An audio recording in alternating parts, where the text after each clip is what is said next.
want to start with a topic that has been both timely from both a legal standpoint, because the law was just adopted last year, and from a practical and weather standpoint. We couldn't have picked a better or worse, however year you want to look at it, to have new requirements put in place for applying manure on frozen or snow-covered ground. Now, the definition of snow-covered, which I'll get to here in a minute, is more than an inch of snow. I think we passed that somewhere in July, maybe, but this has been the year for this. And again, we'll go through these regulations, but I want to start with a slide I've used quite a bit in past years, but it's where we always need to start when talking about the regulations and the requirements for putting manure on snow-covered or frozen ground, and that is what applies whenever you're applying manure. And again, the bottom line, and complying with all other regulations doesn't matter if you violate the first one, and that is no water pollution. Whenever you apply manure, however you do it, if water pollution occurs, you have a problem. So keep that in mind as we go through all of these regulations. That is, again, the bottom line, no water pollution.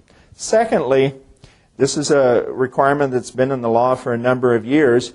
You cannot apply any manure. I don't care if it's solid. I don't care if it's liquid. I don't care if it's from 1,000 sows or from 2 horses. You can apply manure, cannot, within 200 feet of a designated area, and we've got all these definitions up there for you, but mainly a designated area with what we deal with, I think, out in the field mainly is a creek.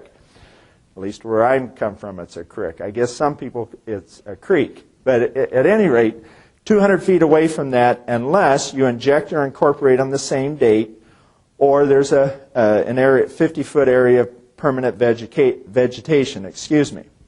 Again, that applies no matter what you're doing. So if you're applying manure on frozen or snow-covered ground, and you obviously on frozen ground can't inject it or incorporate it, well then you're subject to this law. Even though it's not part of the new regulation on frozen or snow-covered ground, it's always been there, and you become subject to that.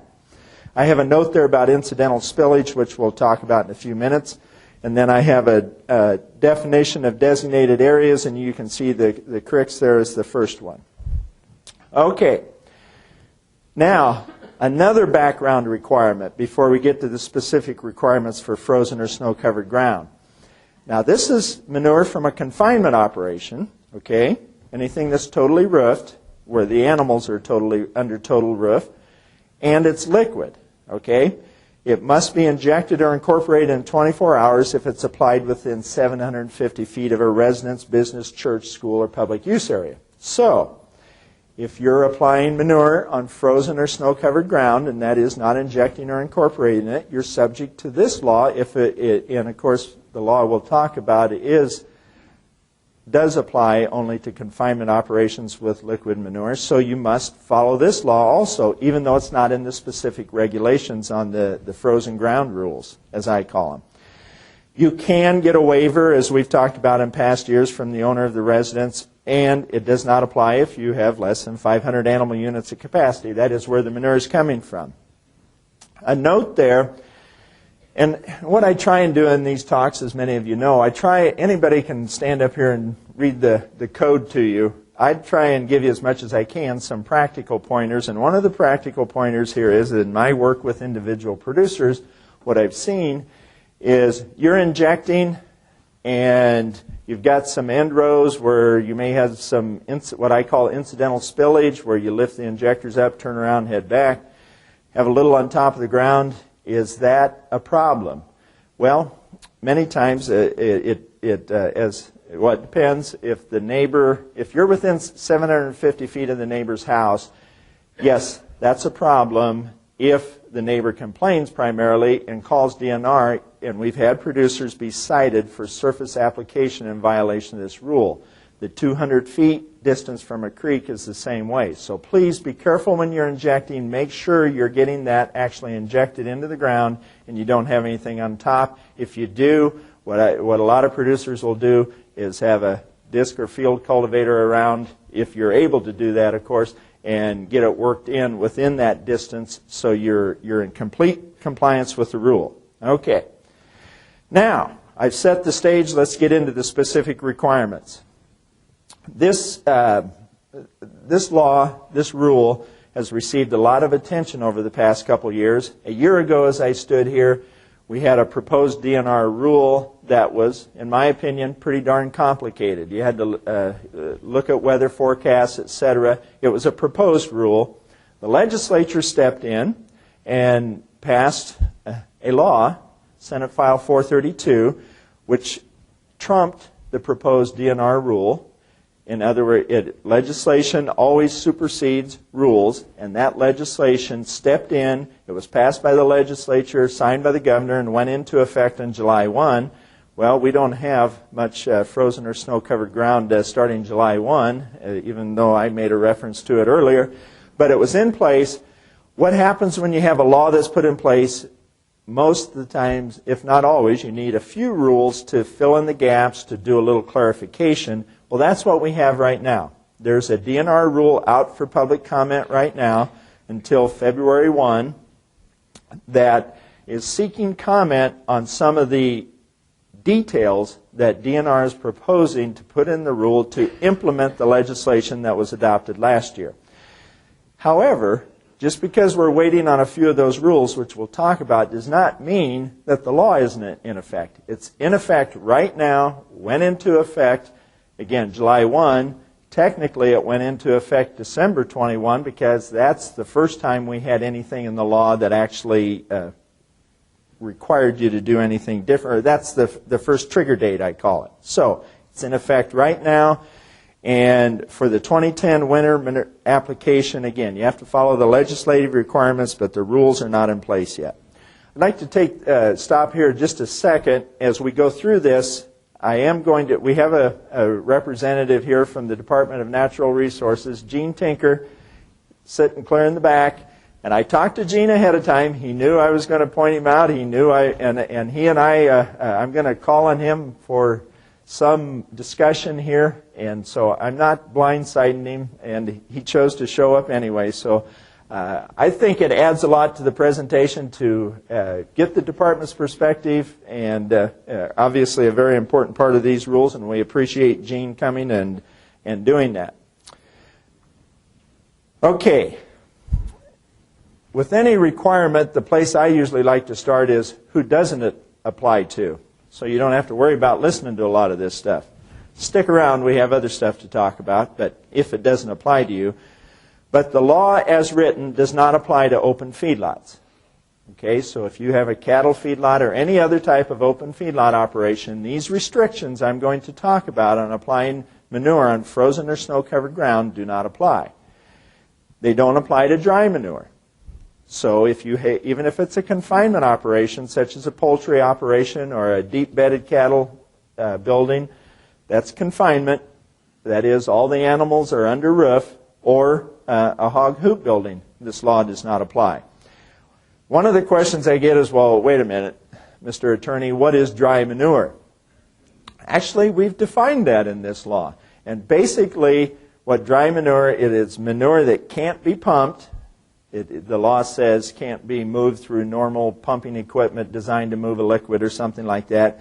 And it doesn't flow under pressure. There's a couple of other things in there, but that's the basic part of it. So, if you have a deep-bedded building of some kind or something that you think is dry manure, if it meets this definition, it is dry manure for purposes of this law, and these requirements for frozen and snow-covered ground don't apply to you. Now, the first two slides I talked about, especially the first one, would.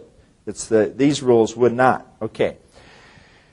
Then another exception is the small animal feeding operation exception. This is less than 500 animal units. Even if it's liquid manure, even if it's confinement, if you have less than 500 animal units, that's 1,250 hogs weighing more than 55 pounds or 10,000 pigs weighing less than 55 pounds, if you have that, the law does not apply to you.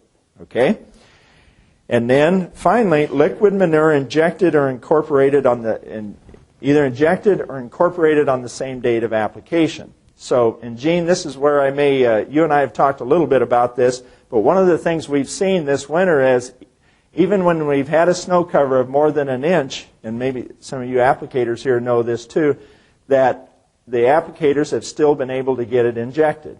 So even if it's more than an inch of snow, or I won't get into the frozen part if they can still inject if it qualifies as frozen, but if you can inject it or incorporate it on the same date, no matter what the conditions are, then you're okay. You're not subject to these restrictions. Gene, anything to add to that you've seen or heard from any producers? Yes. And again, make sure this is picked up on our tape. The point is, you have to get it injected into the ground. Injection is defined as placing the manure beneath the soil surface. Incorporation is mixing it into the top 4 inches of the soil.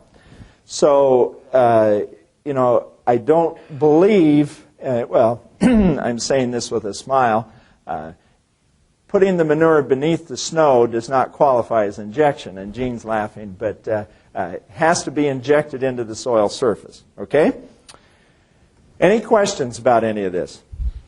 All right, so I've talked about who it doesn't apply to. What if it does apply to you? What do you do? Well, here's what the law says. No, and I have all this underlined, no surface application of liquid manure from a confinement operation on snow-covered ground from December 21 to April 1, frozen ground from February 1 to April 1, except in an emergency. Now, we'll talk about what qualifies as an emergency here in a minute.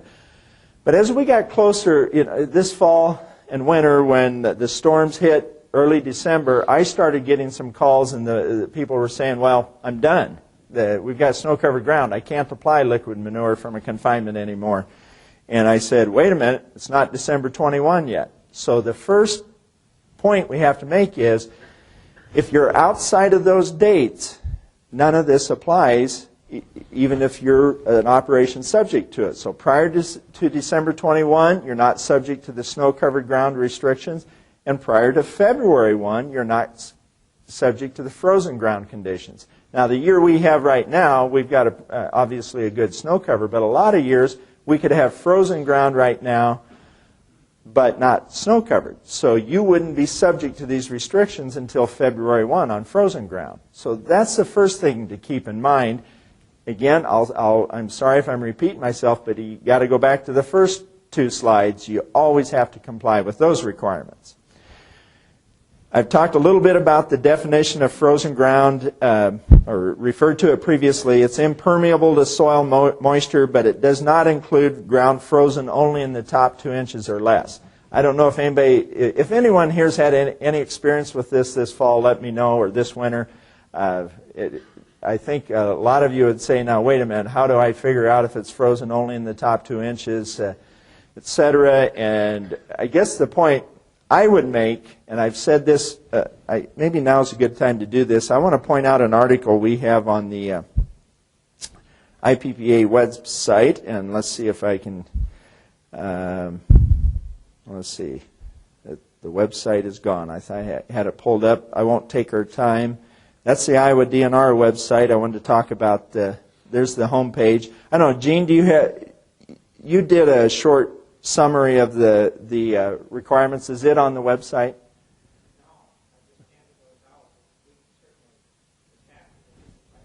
Okay, we can get that to people if they'd like. Go to the, I won't take our time right now. I thought I had it pulled up, but go to the Iowa Pork website, iowapork.org, and it's under manure application guidelines, and take the word guidelines to be a general statement. It's not, they are rules, they are requirements, and it was in the magazine earlier this year.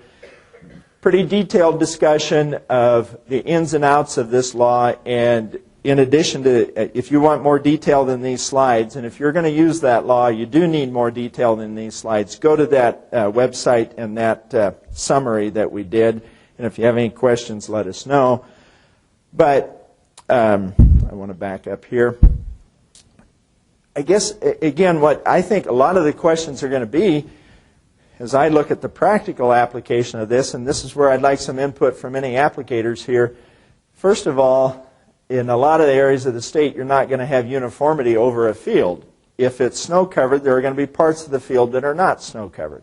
Now, I know nobody wants to have to deal with that if they don't have to, But if you're in a tough situation where you have to get manure out, the pits are full, and if you haven't made the call to DNR for the emergency permission, if that part of the field that you want to apply on is not snow covered, then you can apply there because you aren't subject to the law. Right, Gene? Now, I know that's a headache, and here's part of the problem I can see coming. Will there be times when you go out and apply and it wasn't snow covered at the time, then maybe the snow cover comes, DNR gets a call, and they come out and check. I think this law, like any other law, is going to require a little time for both the regulators and the producers to get their feet on the ground and figure out exactly how it works. Also, I'll state that, and you correct me if I'm wrong, but I don't think any producer wants to have to go out and apply manure on frozen or snow-covered ground. That's not the preferred time to do it. That's the time we don't usually do it then. But we need the ability, in a year like we've had and are having, we sometimes need the ability to do that, and that's what this law is designed to do. Okay, any questions about the definitions, at least an inch of snow or a half inch of ice? Okay, all right, so you're subject to those conditions. No other exemptions apply. You have to get manure out. When can you do it? It's an emergency and is when there's an immediate need to apply manure due to unforeseen circumstances beyond the producer's control. And that includes, but is not limited to, a natural disaster, this is in the law that was adopted by the legislature, unusual weather conditions, or equipment or structural failure.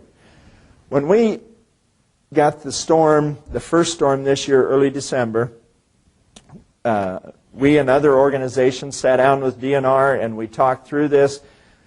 The wet weather we had in the fall coupled with the early snow, I don't think there was any question that was unusual weather conditions, and the department agreed and that we had qualified for the requirement in the law of unusual weather conditions. So when December 21 hit, if there was an inch of snow on the ground where you wanted to apply, that would qualify as an emergency condition, and we were all set. We, the DNR, and organizations to try and deal with any questions that came up and getting you ready to go. Let me ask, in any applicators or anyone here, has anyone actually used the law where you had to call the DNR under an emergency situation, etc.? All right, well, let's work on through the requirements here, and we'll talk a little bit about any ins and outs of when you do have to make that call, or when, and I think Gene brought up a good point, and I do have it on a slide here. Sounds like, Gene, a lot of people have been calling and saying, hey, I may need to call you, but not sure, and your field offices have worked through it with them and determined that they didn't even need to call, but they at least were checking. So I think that's a good idea. All right, here's what you have to do under the law if you do need to apply manure on frozen or snow-covered ground in an emergency situation. You must telephone DNR before you make the manure application. And Gene, I think the DNR wants people to call the local field offices, right?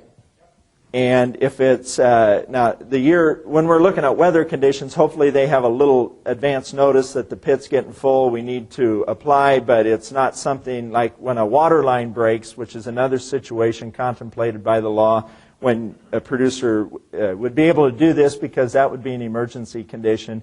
That might happen a little quicker where they might have to call on a weekend, but the situation is if they do have to call when the field office is not open, they're to leave a message, and I realize we have a proposed rule that has a lot of detail in it, but right now what the department, my understanding, is looking for is just who you are, what you're going to do, and some contact information to get back to you.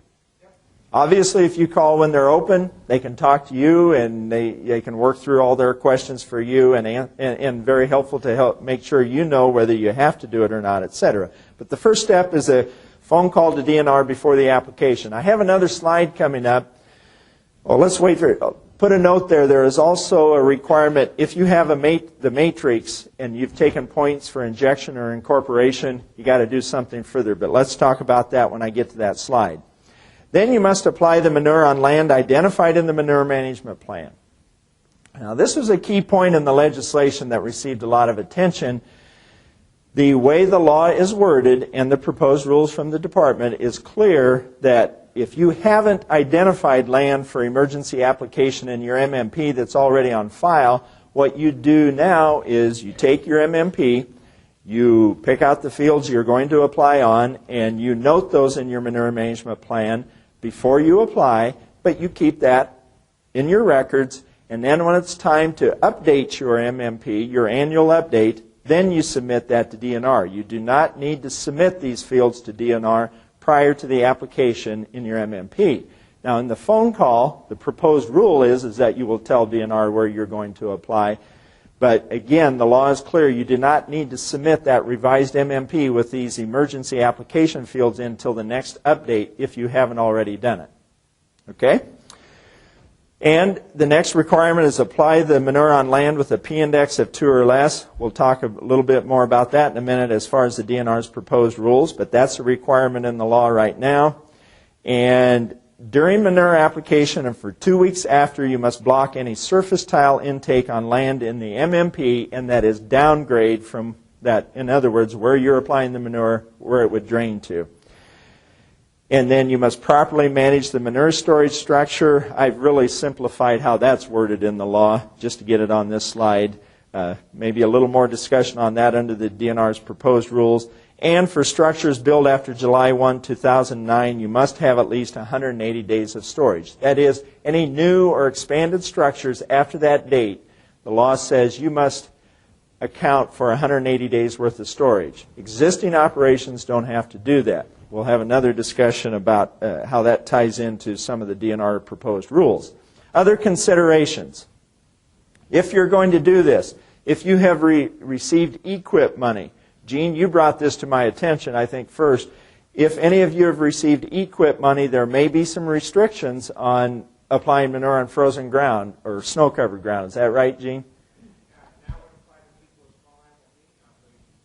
Right. So I've not run into that myself, but you have, I take it. Okay.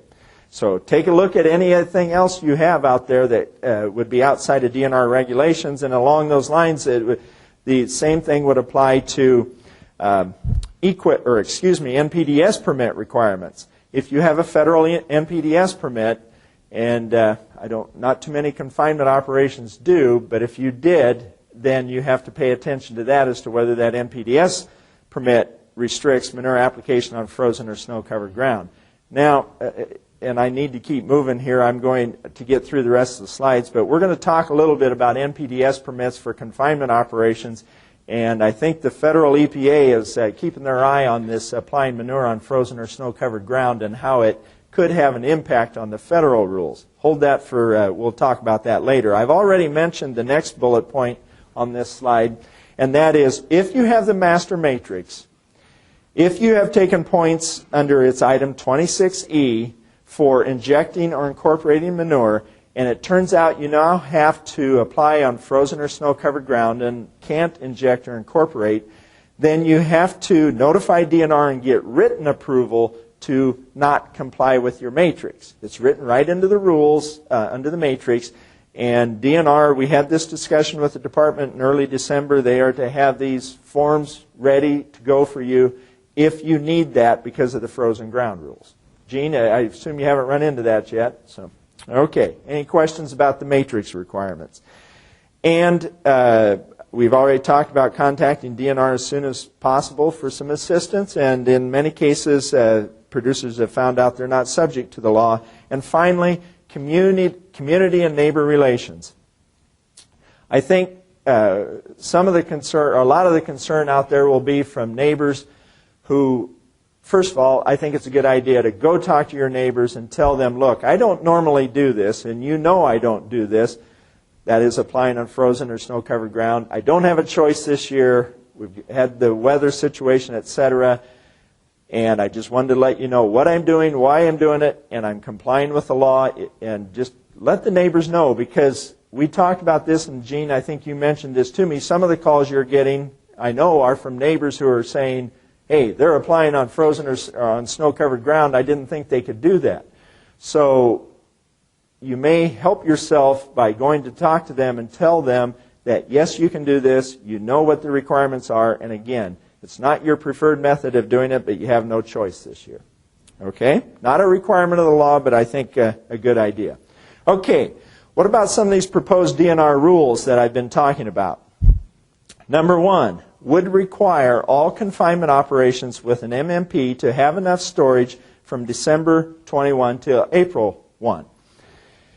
This is a proposed rule. It's not in effect right now, and this proposed rule has received a lot of attention, a lot of discussion. I know many of you have submitted comments. We at the Iowa Pork Producers Association have sent some emails out with pointing this requirement out.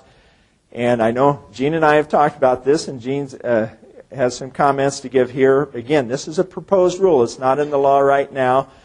You have to keep in mind that the small animal feeding operations are exempt. So we're talking about these operations that are larger than 500 animal units. A lot of those operations have enough storage, but there are some that don't to get from December 21 to April 1. And the department's proposed rule, as I read it, would require them to have enough storage to utilize the manure on frozen or snow-covered ground provisions. Plus, I read the rule to say that you just plain have to show in your MMP you have that much ground, and maybe I'm reading it wrong, but I read it to say your MMP would not be approved if you don't have that much. Now, maybe I'm reading too much into it, but Gene, go ahead.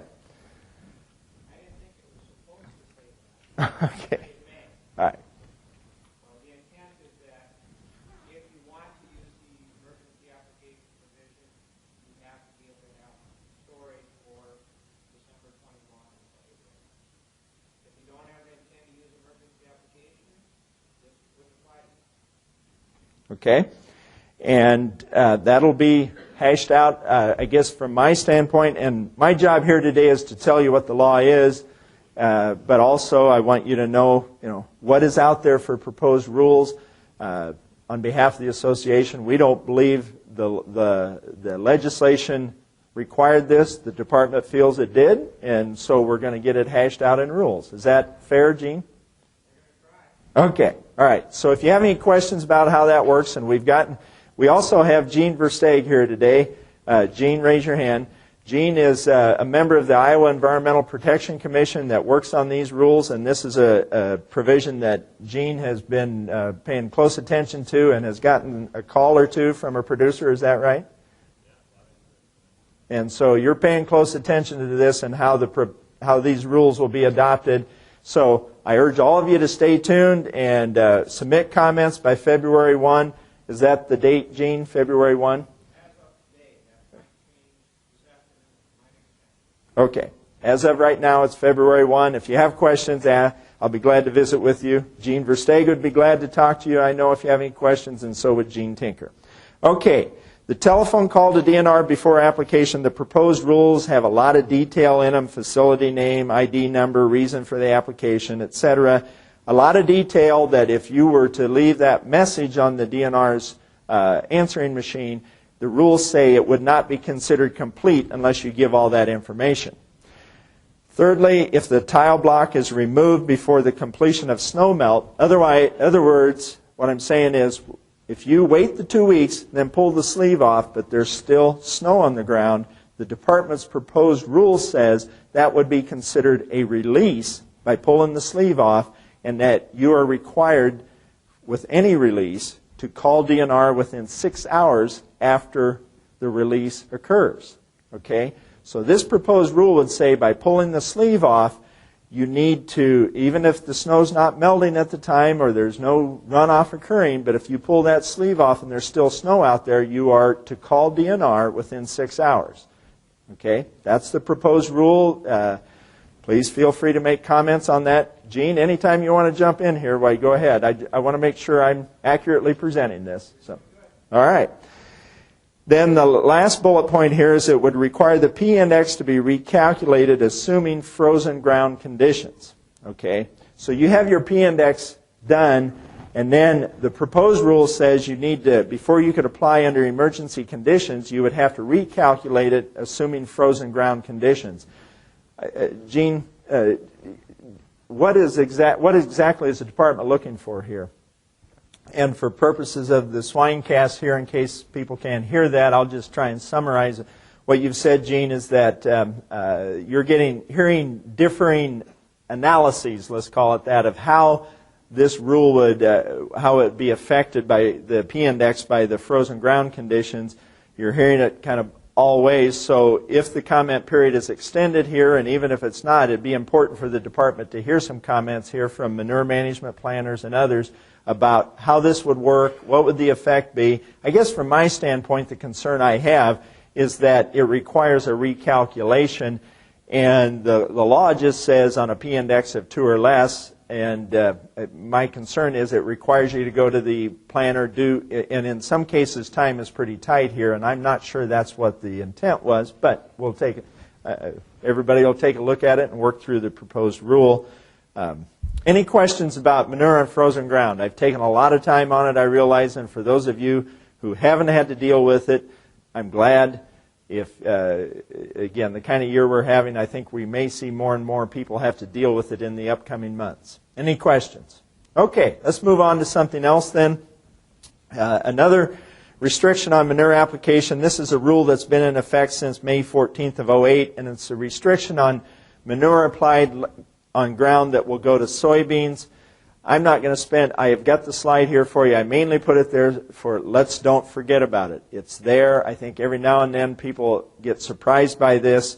It's in effect until May 14th of 2013 when the EPC has to take another look at it. Okay, stockpiling dry manure. I don't know how many of you do that, have hoop buildings. There's a new law that went into effect. Let me start with there's 4 separate laws. And I lay them out in these bullet points here. We have 4 separate laws in Iowa that deal with stockpiling dry manure. I'm not going to go through the details here. The one I wanted to mention was the next slide I have here, dry bedded confinements, the hog hoop buildings. A law was passed last year in the 2009 session that specifically allows that manure, the bedding and the manure pack from a hog hoop building and a cattle hoop building or dry bedded building to be stockpiled. I set out the requirements there on that slide. The important thing to note here is, unlike one other law that I had on the previous slide for dry manure, this manure, this bedded manure, is not required to be covered in a stockpile. There is no requirement for a cover, and I've had several people, manure management planners, who work with this with some cattle operations that were not aware of that. There is no requirement that this be covered. But again, you have to manage that stockpile to prevent runoff, etc. I won't go into any more details right now. If any of you have questions, I'll be glad to stick around afterwards. We have another law that's under the Iowa Department of Agriculture. It's Chapter 200A of the Iowa Code. It sets out some different requirements.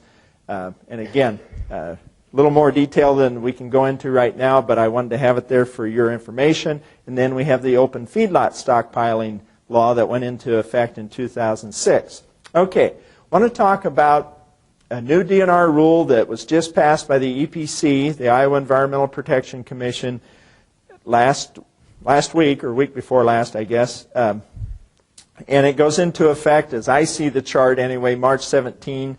But sometimes that changes a little bit depending on when it's published. But here, this is a rule on county appeals of construction permits. Well, all appeals of construction permits, but primarily what we see are appeals by county boards of supervisors when they disagree with the department's decision to issue a construction permit. The appeal goes to the Environmental Protection Commission, and we've had several of those appeals over the years since this law was adopted in '98.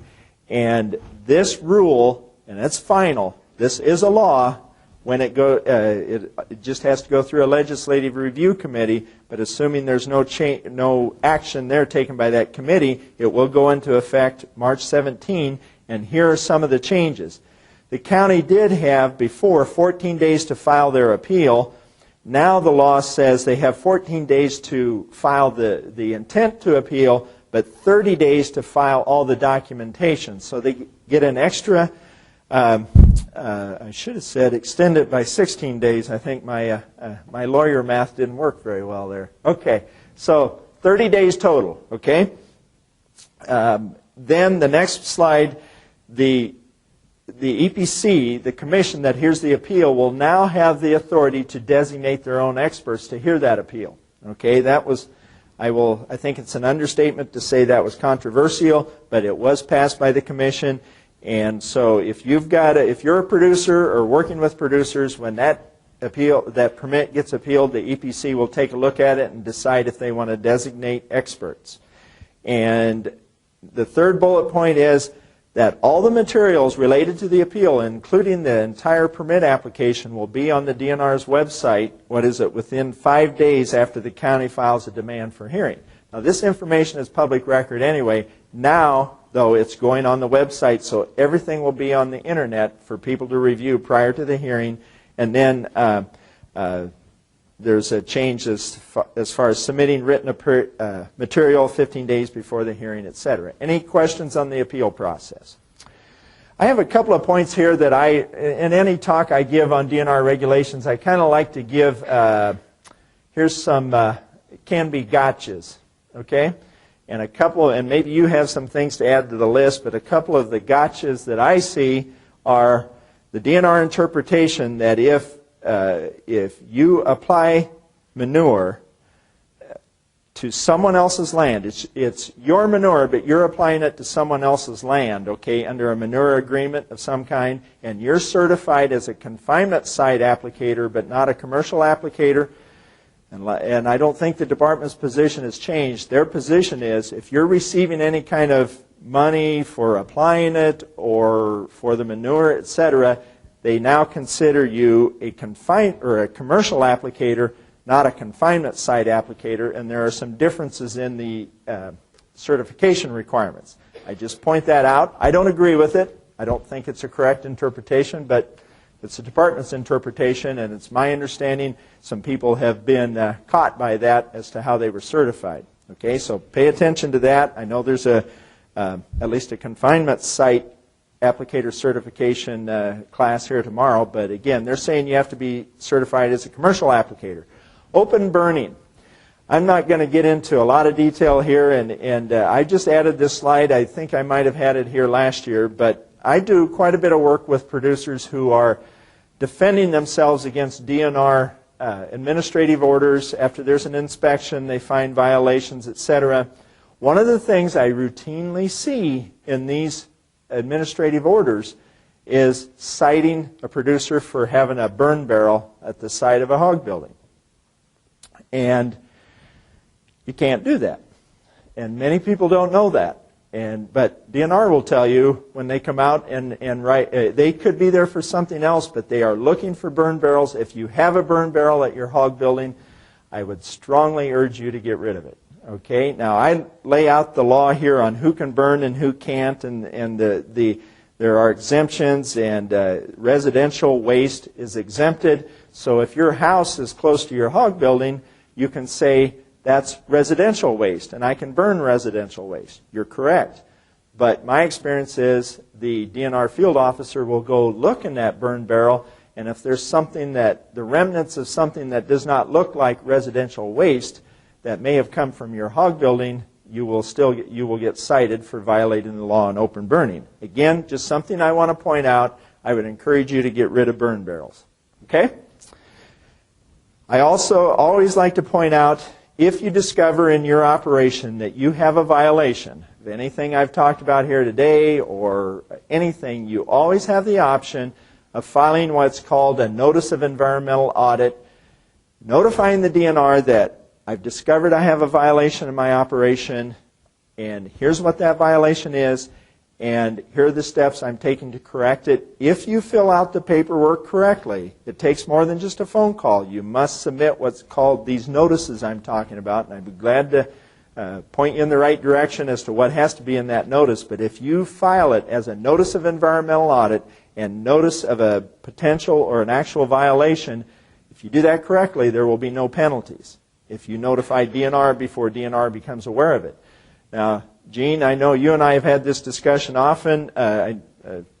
This law, some might think the DNR would not be in favor of, but I think your position is it brings producers into compliance, and it's a good thing to get producers into compliance.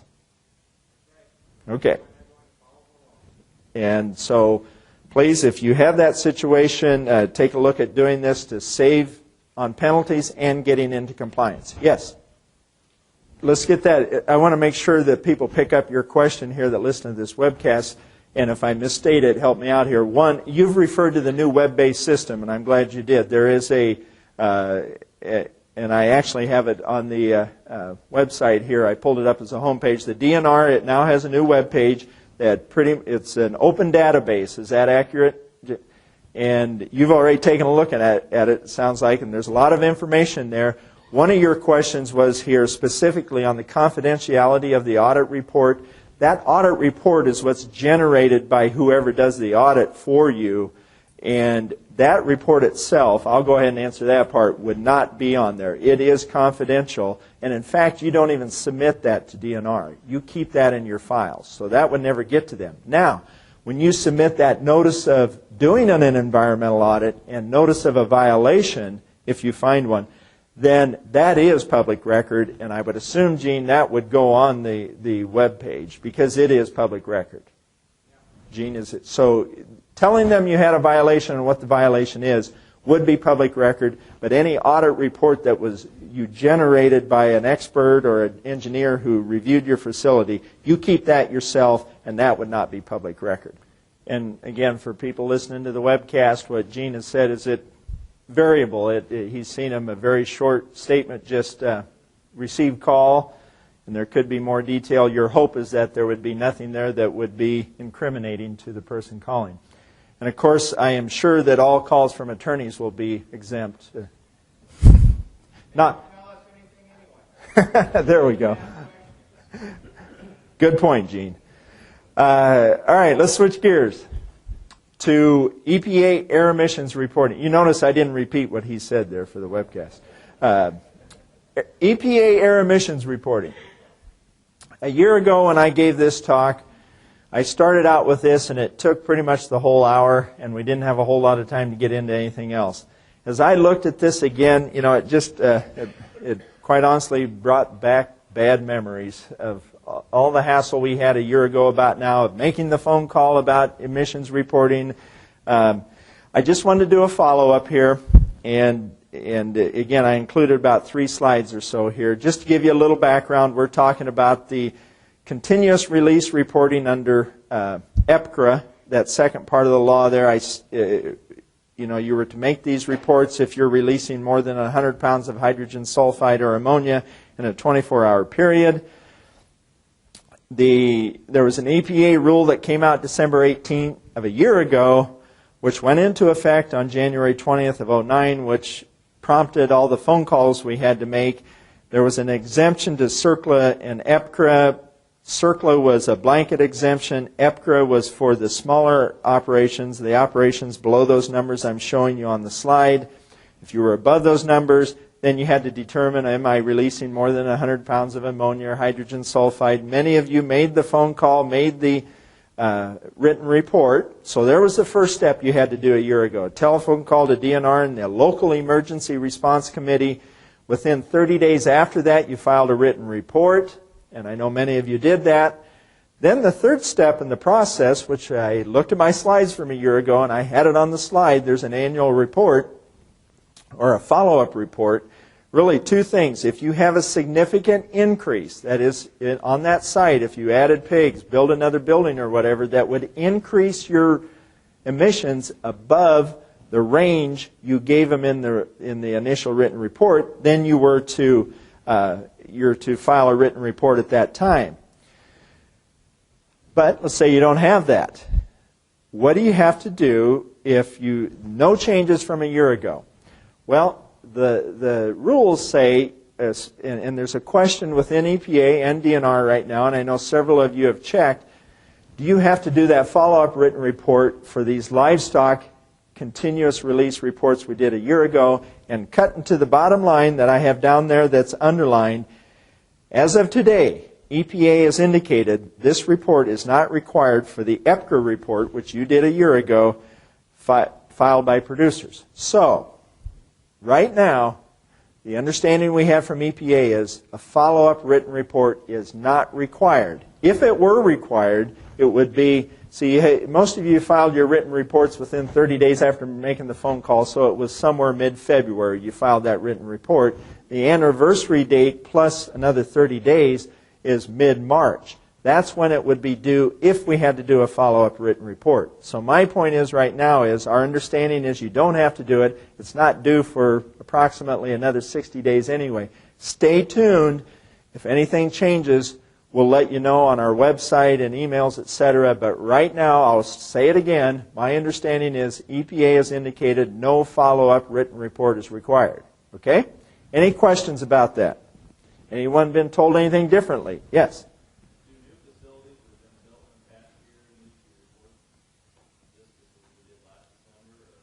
The question was, do new facilities built since the time when we made the phone calls a year ago have to do this reporting? And yes, they do. They would have to file, make the phone call and file the initial written report if they're above the thresholds in that earlier slide. Okay? Yes?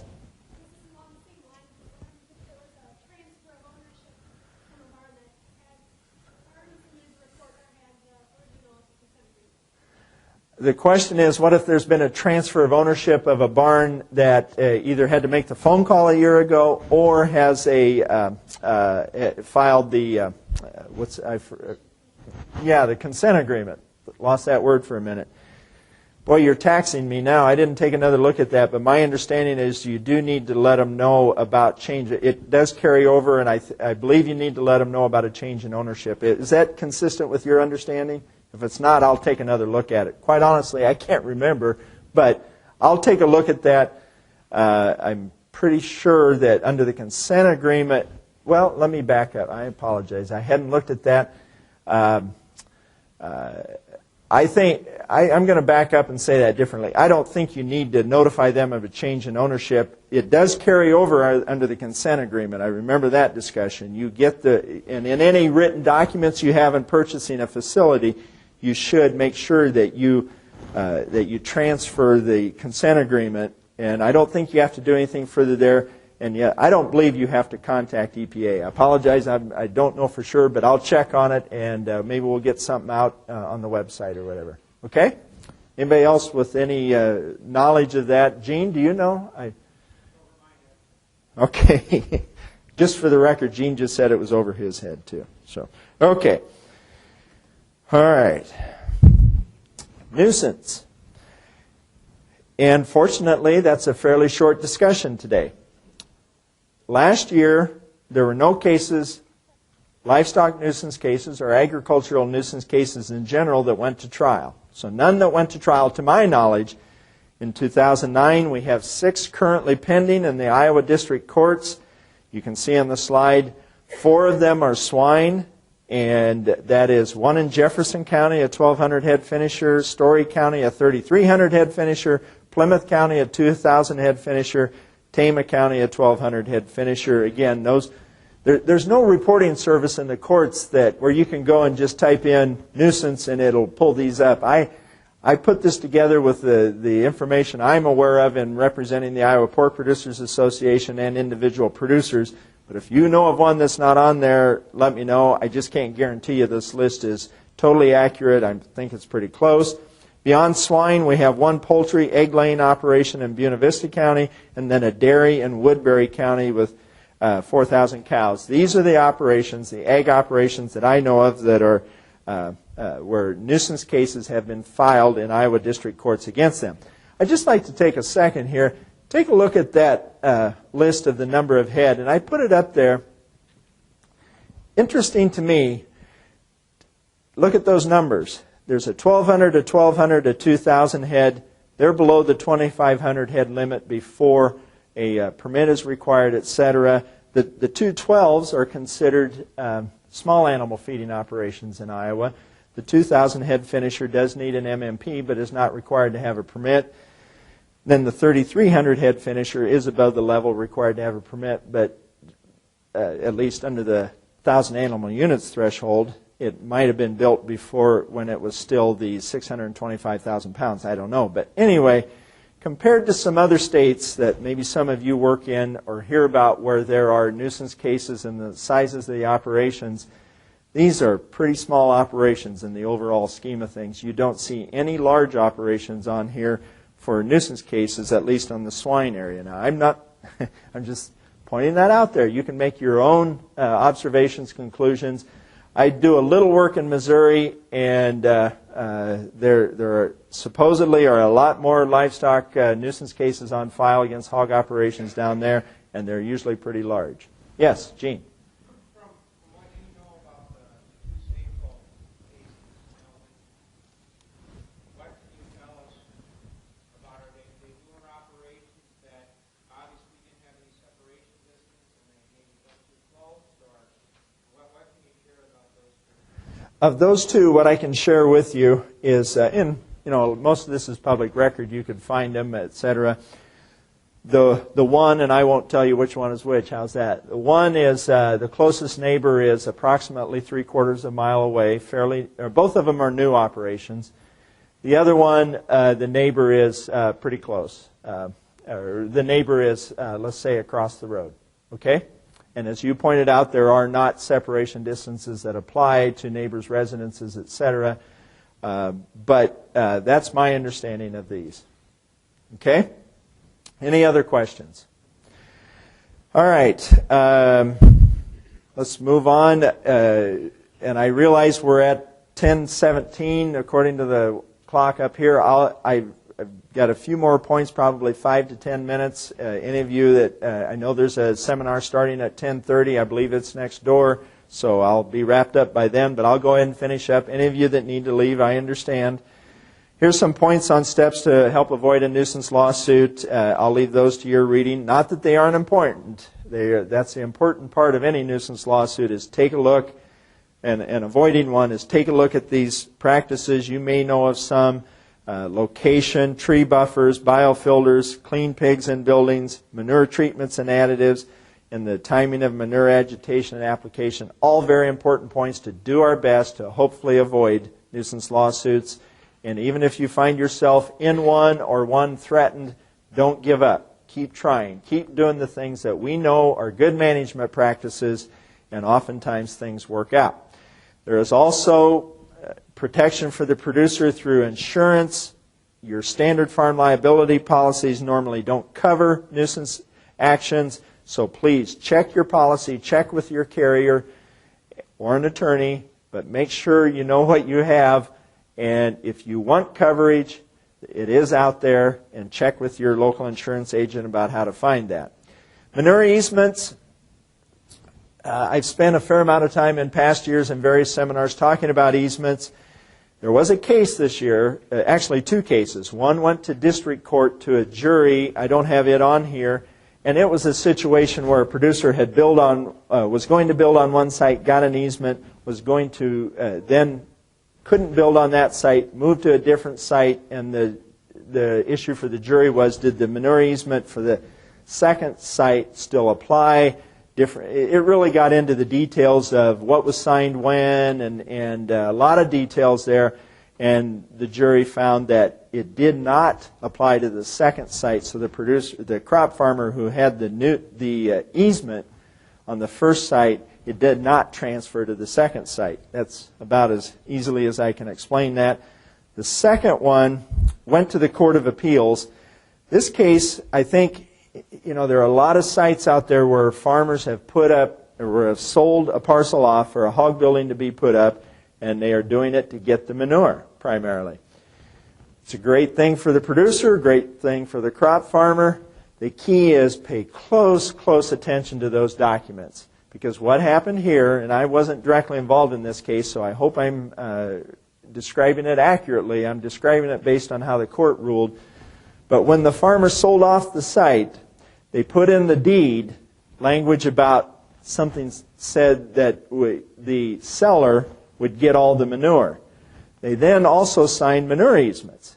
The manure easements, as you can see on the slide there, said that the producers were not obligated to provide the manure. So we, as I read it, had conflicting documents. Well, everything was okay for a while, but then the hog site was sold to new owners. And again, I don't know all the details. I'm just reading the court case. What happened then was, eventually the new owners did not provide the manure to the original seller of the site. A lawsuit ensued, and the court ruled that the deed restriction that said they were to get all the manure was not binding. Okay? And I won't get into all the details unless you have questions about that. But so then they looked at the manure easements, and that's what controlled. And the manure easements said that the producers were not obligated to provide the manure. So the key point here again is if you're selling a site off for hog buildings to be built with the understanding you're going to get all the manure, make sure the documents, all of them, and the manure easements in particular, reflect that. Often easy to look back and say what should have been done, and I've worked on enough of these deals to know that people are often in a hurry to get them done, want to get the buildings built, etc. But it's very important to make sure the documents show what your intent is. The final thing I want to talk about here today is the CAFO rule. This is the federal EPA rule, and the question, it went into effect a little over a year ago, and the question is, do confinement operations need an NPDES permit? The federal rule said, and an NPDES permit is a discharge permit. And I stood up here a year ago with what time I had and what time I have today and say, Iowa law says a confinement operation cannot discharge. That's what Iowa law says. You can't discharge.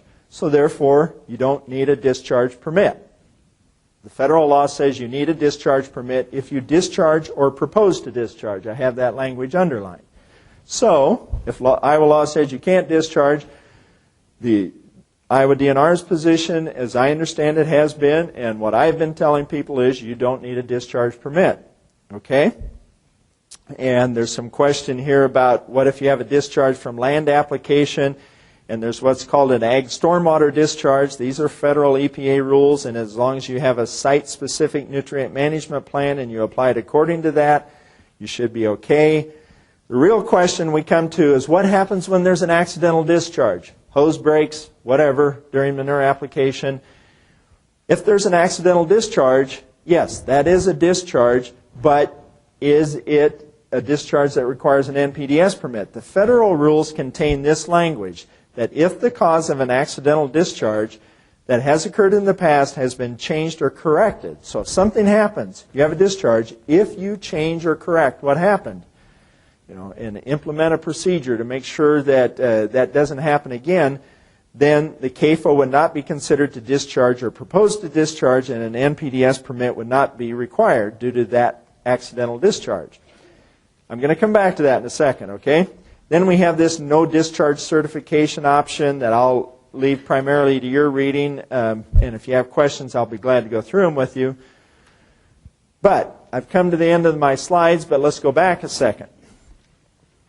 Just recently, as in the last few days, I have learned of the federal EPA sending out letters, and I know of two, that the federal EPA has sent to producers who have had a discharge, either this fall or winter, had an accident where manure got away, and so it was a violation of Iowa law, and DNR is dealing with that, but the federal EPA has sent a letter asking questions about the circumstances of that discharge and requiring, not asking, requiring under what's called a Section 308 request, requiring the producer to send them information about that. And I believe the intent there is to determine if that discharge qualifies as an accidental discharge and have the conditions been corrected. I believe they're going to look at the manure management plan to see if it qualifies as an ag stormwater discharge. My point here is, it is clear to me, and my understanding is the federal EPA is looking at this to determine if that there are confinement operations in Iowa that may need an NPDES permit. So, if you have anyone you work with that's had a discharge that gets one of these letters, please take a close look at it and pay attention to it, because it is under the Federal Clean Water Act, a response is required. Okay? Just a couple of quick points I had in my notes here. There are other proposed rules where comment is due by February 1, and they cover the definition of residence and the common management question, adjacency, which I've talked about in past years. And again, I'll be glad to answer any questions. We've got some information out, we being the association, if you want to provide comments on those rules. Another thing, and many of you know this who deal with manure management plans, the DNR is no longer sending out reminder letters that your MMP is due. Is that right, Gene? You should have all gotten a letter that said, we're not going to remind you again, right? So get that in your database, get that on your calendar. No longer will, in the past, the department would remind everyone 45 days, I believe, in advance of the due date. Those letters will no longer go out. Now, the Iowa Pork Producers Association is looking at, I should have Tyler Bettine up here to talk about this, but they're looking at trying to help you out with that and maybe sending out some voluntary or reminders to you to help you out. Let me know if you have questions about that.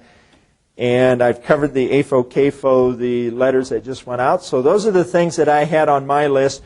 I just thought of one quick thing also. I just was notified the other day. I haven't looked at the DNR construction permit application for a while, mainly because not many people are building much right now.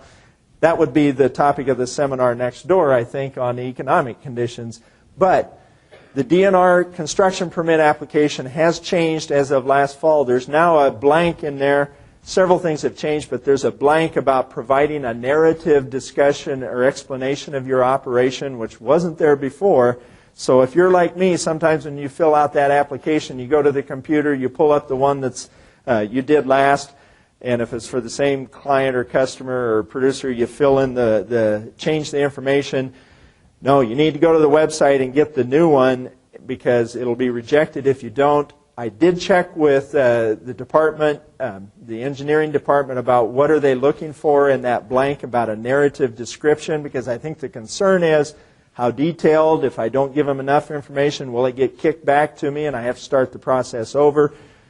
The discussion I had, or the explanation I got from the department is that is primarily intended for expanding operations, not new, but expanding operations to explain a little bit about the operation, the circumstances around the expansion, etc., that may not be apparent from the application, the construction design statement itself. So again, the intent is to make sure they have the correct information to make sure your permit application moves along timely.